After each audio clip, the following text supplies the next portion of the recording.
Senhor Deus bondoso, peço a tua graça, peço a tua proteção nesse estudo, a tua bondade, que se eu possa iluminar, Senhor, o meu entendimento e o entendimento do teu povo. Que Romanos 2, do 1 ao 16, possa fazer sentido para nós, Pai. Que a tua palavra possa ser guardada em nossos corações, no nome de Jesus. Amém, Senhor. Agora vamos à leitura do texto.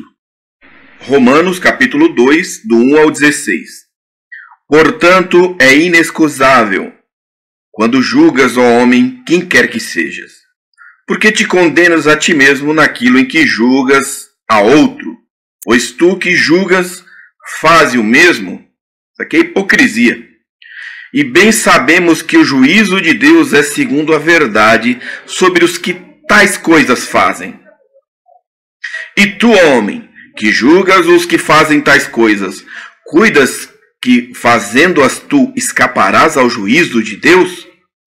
Ou desprezas tuas riquezas da sua benignidade e paciência e longanimidade, ignorando que a benignidade de Deus te leva ao arrependimento? Mas, segundo a tua dureza e teu coração impenitente, entesouras ira para ti no dia da ira e da manifestação do juízo de Deus, o qual recompensará cada um segundo as suas obras, a saber, a vida eterna aos que, com perseverança em fazer o bem, procuram glória, honra e incorrupção, mas a indignação e a ira aos que são contenciosos, desobedientes à verdade e obedientes à iniquidade. Tribulação e angústia sobre toda a alma do homem que faz o mal, primeiramente do judeu e também do grego. Glória, porém, e honra e paz a qualquer que pratica o bem, primeiramente ao judeu e também ao grego, porque para com Deus não há acepção de pessoas. Porque todos os que sem lei pecaram, sem lei também perecerão, e todos os que sob a lei pecaram, pela lei serão julgados. Porque os que ouvem a lei não são justos diante de Deus, mas os que praticam a lei hão de ser justificados. Porque quando os gentios que não têm lei fazem naturalmente as coisas que são da lei, não tendo eles lei, para si mesmos são lei, os quais mostram a obra da lei escrita em seus corações, testificando juntamente a sua consciência e os seus pensamentos, quer acusando-os, quer defendendo-os, no dia em que Deus há de julgar o segredo dos homens, por Jesus Cristo, segundo o meu evangelho. Podemos dividir o texto em 3 partes. Primeira parte, o juízo de Deus é inevitável, versos de número 1 a 4. Segunda parte, o juízo de Deus é justo, versos de número 5 a 11.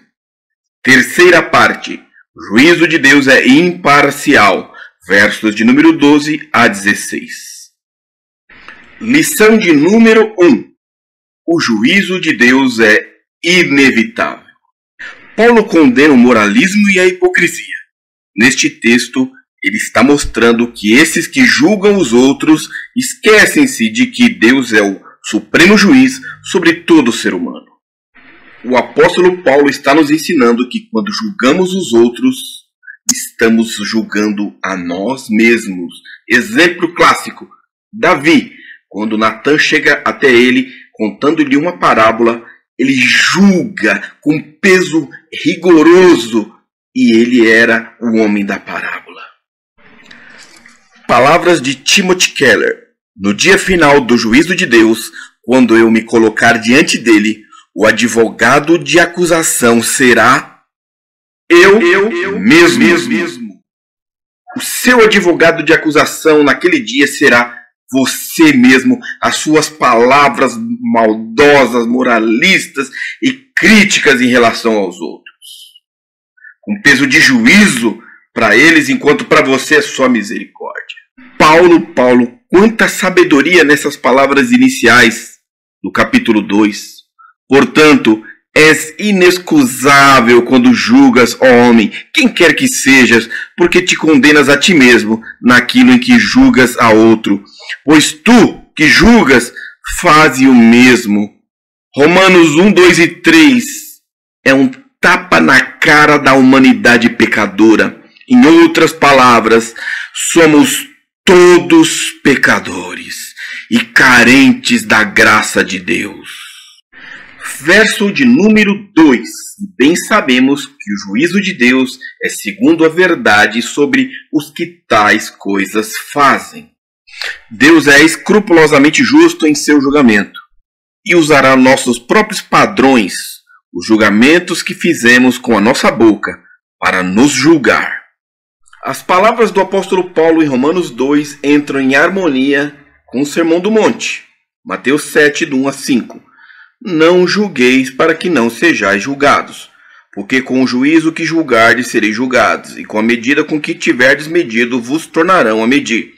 E por que reparas tu no argueiro que está no olho do teu irmão? Não vês a trave que está no teu olho? Ou como dirás a teu irmão, deixa-me tirar o argueiro do teu olho, e eis uma trave no teu olho? Hipócrita, tira primeiro a trave do teu olho, e então verás claramente para tirar o argueiro do olho do teu irmão. É o que Francis Schaeffer, teólogo do século XX, chamou de gravador invisível. É como se, sem que ninguém perceba, houvesse um gravador. Na década atual, seria um gravador de MP3, em volta do pescoço de cada um de nós.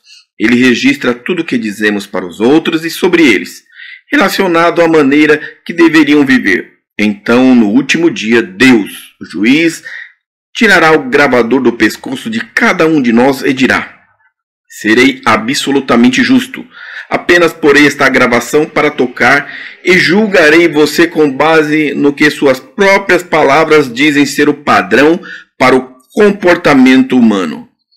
Paulo indaga: pensas que escaparás do julgamento de Deus? Romanos 2,3. Ninguém na história pode ser realista e responder sim, penso que escaparei. O versículo 3 não proíbe julgarmos o próximo. Jesus afirma em João 7,24: não julgueis segundo a aparência, mas julgai segundo a reta justiça. O que Paulo está condenando é o julgamento hipócrita. Quando diz: e tu, homem, que julgas os que fazem tais coisas, cuidas que fazendo-as tu, escaparás ao juízo de Deus? Não é à toa que Jesus nos dá uma severa advertência em Lucas 12, verso 1. Acautelai-vos primeiramente do fermento dos fariseus, que é a hipocrisia. E ainda por cima se refugiam em uma mentira teológica. Eles sempre afirmam: Deus é bom, e confio piamente na sua bondade, no seu amor, na sua tolerância e paciência. Eu vou ler o verso 4 na versão da NVT. Não percebe quanto ele é bondoso, tolerante e paciente com você? Tudo isso que eles afirmaram é verdade. Mas olha a continuação do texto. Não vê que essas manifestações da bondade de Deus visam levá-lo ao arrependimento? Eles interpretavam mal a bondade de Deus, achavam que Deus nunca iria cobrar deles o estilo de vida no pecado, no erro e na injustiça. Esse pensamento, esse argumento teológico, ele é muito perigoso. Eu vejo ele como um tipo de areia movediça. Ficar alegando que Deus é bom, longânimo para castigar quem quer que seja e que, portanto, podemos pecar e permanecer impunes é uma falácia. Somado ao orgulho e à hipocrisia, ainda eles se recusavam a se arrepender. Vou pegar um gancho rapidamente do verso 4, a palavra arrependimento, e vou te dar as 4 colunas do arrependimento verdadeiro. Primeira coluna, convicção. É ter percepção dos próprios pecados. Lucas 15, 21. Pai, pequei contra o céu. Para isso, é necessário ter um coração de carne e nunca um de pedra. Segunda coluna, contrição. É sentir tristeza pelo pecado. Salmos 51:17. Os sacrifícios para Deus são espírito quebrantado, a um coração quebrantado e contrito não o desprezarás, ó Deus. Terceira coluna, confissão. É confessar os pecados para Deus. Provérbios 28:13. O que encobre as suas transgressões nunca prosperará, mas o que as confessa e deixa alcançará misericórdia. Mais do que confessar pecado por pecado a Deus, é você confessar aquilo que você tem sido. E você tem sido contrário à vontade de Deus. Quarta e última coluna, conversão. É abandonar o pecado. Atos 3:19. Arrependei-vos e convertei-vos, para que sejam apagados os vossos pecados e venham assim os tempos de refrigério pela presença do Senhor. Romanos capítulo 2 é um texto desafiador. Primeiro, porque entender Paulo já não é tão fácil. Segundo, que ele traz em si a ira e a justiça de Deus, que é um empecilho para algumas pessoas. Mas eu te desafio, vai estudar, vai ler Romanos, e você vai perceber que se você remover a ira e a justiça de Deus, o Evangelho perde a força. Eu paro por aqui e deixo que Eugene Peterson fale um pouco com vocês. A Bíblia é um livro extremamente confortador. Ela é também o livro mais inquietante. Ela será doce como mel em nossa boca, mas também será amarga em nosso estômago. Não reduza esse livro a algo que você possa manipular. Não tente domesticá-lo, tornando algo que o faça sentir-se confortável. Lição de número 2. O juízo de Deus é justo. Verso de número 5. Mas segundo a tua dureza e teu coração impenitente, entesouras ira para ti no dia da ira e da manifestação do juízo de Deus.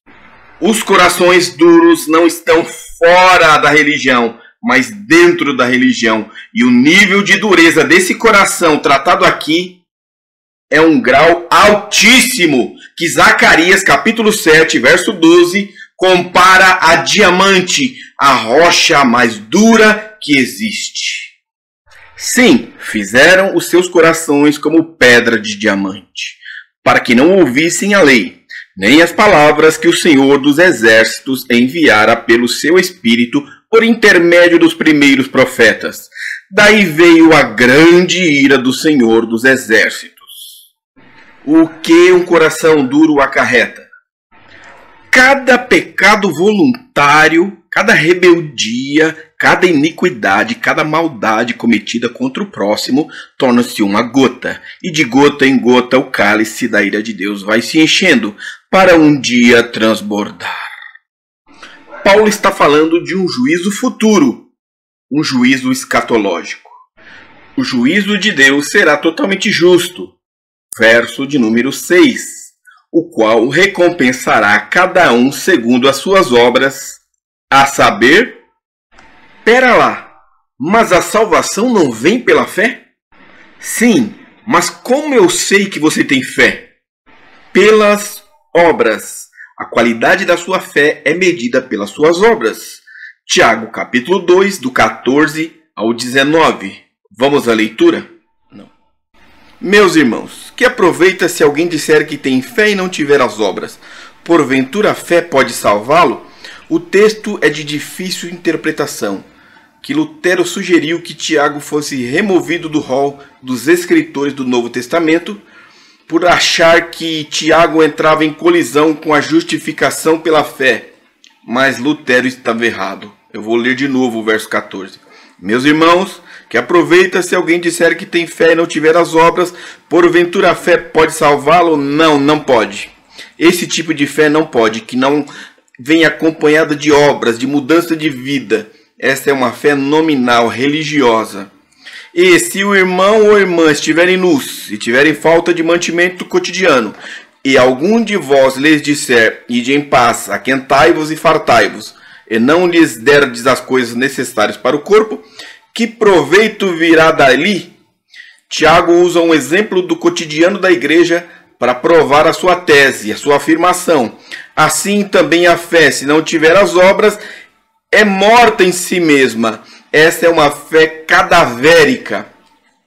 Mas dirá alguém: tu tens a fé e eu tenho as obras. Mostra-me a tua fé sem as tuas obras, e eu te mostrarei a minha fé pelas minhas obras. Tu crês que há um só Deus? Fazes bem. Também os demônios o creem e estremecem. Crer não quer dizer coisa nenhuma, se não vier acompanhada de obediência. O verdadeiro ateísmo é aquele que diz que crê, mas vive como se não cresce.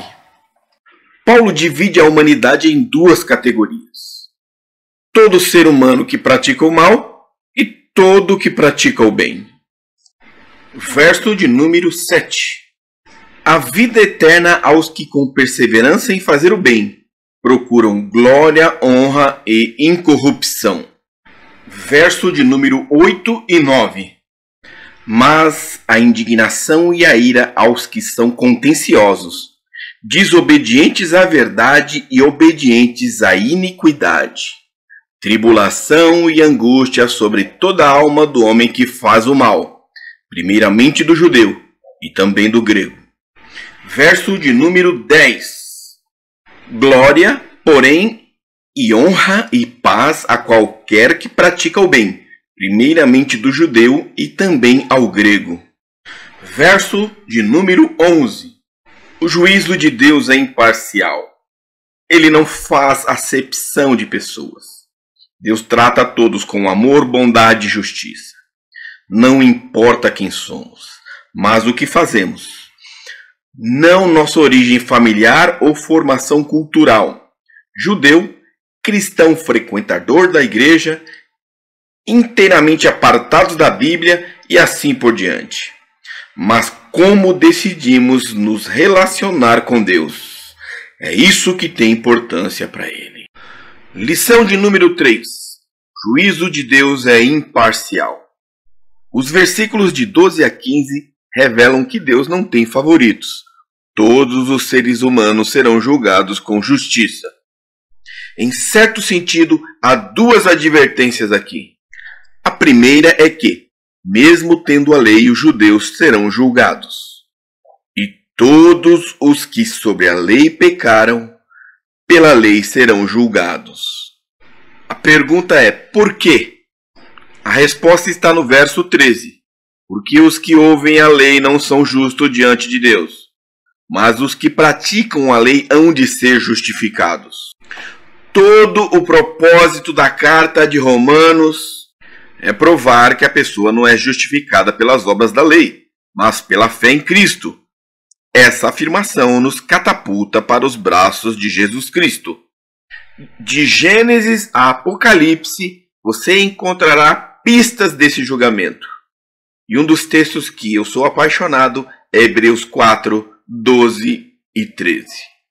Porque a palavra de Deus é viva e eficaz, e mais penetrante do que espada alguma de dois gumes, e penetra até a divisão da alma e do espírito e das juntas e medulas, e é apta para discernir os pensamentos e intenções do coração.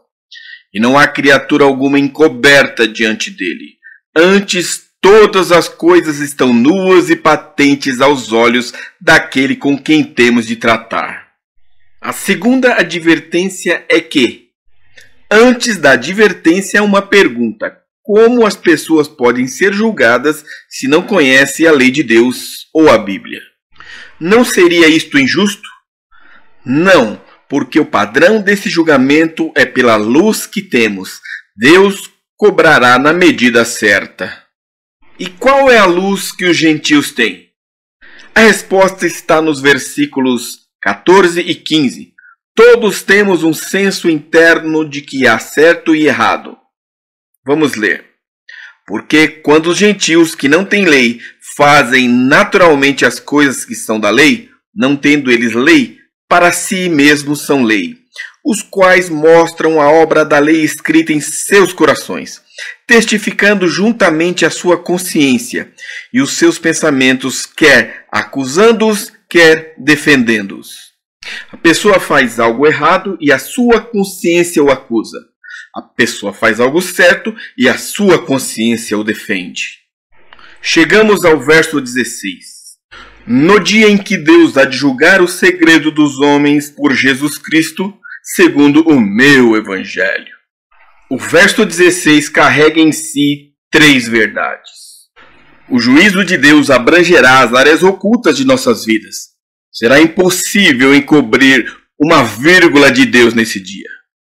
O juízo de Deus irá realizar-se mediante Jesus Cristo. Ele é a figura central no dia do juízo. O juízo de Deus é parte integrante do Evangelho.